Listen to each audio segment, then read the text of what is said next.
The Puppet Master's Realm. When Magic Mouse tumbled out of the glowing time gate this time, he landed on a giant red curtain. "Whoa, fluff and strings, where are we?" he gasped, slipping off the silky fabric and landing on a wooden stage. Encyclopedia, now a bouncing marionette worm with strings tangled around his antennae, popped out after him. "We're in a puppet theater, and I think we're the stars of the show." They looked around. The world was paper flat and flickering, lit by lanterns behind tall silk screens. Shadow puppets danced across the walls, their hands twitching, their eyes hollow. The music was soft, almost haunting. Something felt off. From behind the curtain, a strange donkey puppet clumsily stumbled into view.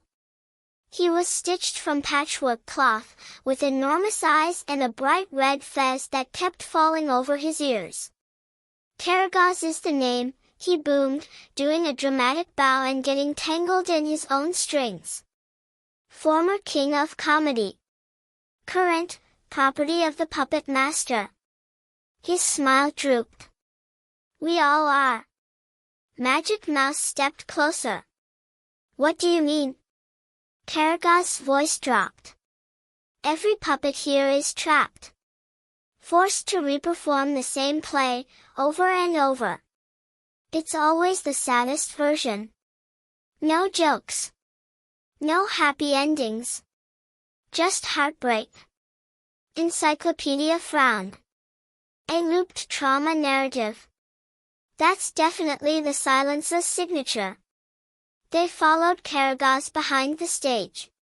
There, dozens of puppets stood still in the dark, their faces frozen in sorrow. A faded poster on the wall read, "The Tale of the Forgotten Friends." "That's the show," Karagos whispered. But the script was rewritten by the Puppet Master. He erased all the joy and left only pain. Magic Mouse gently touched one of the puppets. A flash of memory hit him. A little girl laughing. A feast under lantern light. Then, cut. Replaced by crying. By shadows. "They're reliving a broken version of their lives," he murmured. Encyclopedia glowed. "Then we need to fix the script. But not with ink, with memories." One by one, they found glowing memory pieces scattered throughout the theater, a toy drum under a bench, a torn scarf backstage, a music box half buried in dust. Each one held a memory, some joyful, some bittersweet. Magic Mouse and Karagos carefully arranged them along the edge of the stage like puzzle pieces. Suddenly, the curtains shivered. The lights dimmed.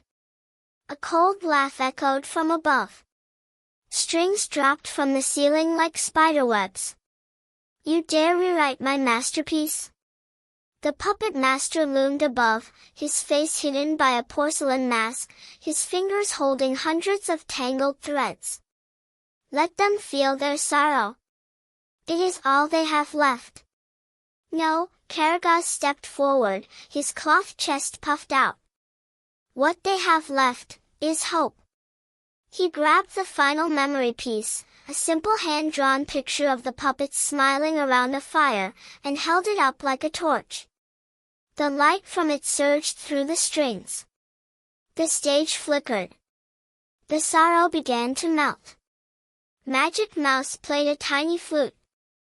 The memory pieces lifted into the air, swirling above the stage and reforming the story. The puppets awoke, blinking. One by one, they moved, not with sorrow, but with freedom. They began to perform. But this time, the ending changed. Friends reunited. Laughter echoed. A puppet hugged his lost sister. Another one sang a forgotten song. The Puppet Master howled, unraveling like a tangled spool. No, no laughter. No light. But it was too late. The stage glowed brighter and brighter until the entire puppet realm lit up like a festival. The silk screens shimmered. The sorrow lifted. The loop was broken. Karagos bowed so deeply his fez fell off again. Thank you, my friend. You've given us back our true story. Encyclopedia turned into a tiny director's clapperboard. Time to roll the credits and open the next gate. Magic Mouse smiled, his tail twinkling. The puppets waved as the two friends stepped into the next time portal, leaving behind a world that could finally laugh again.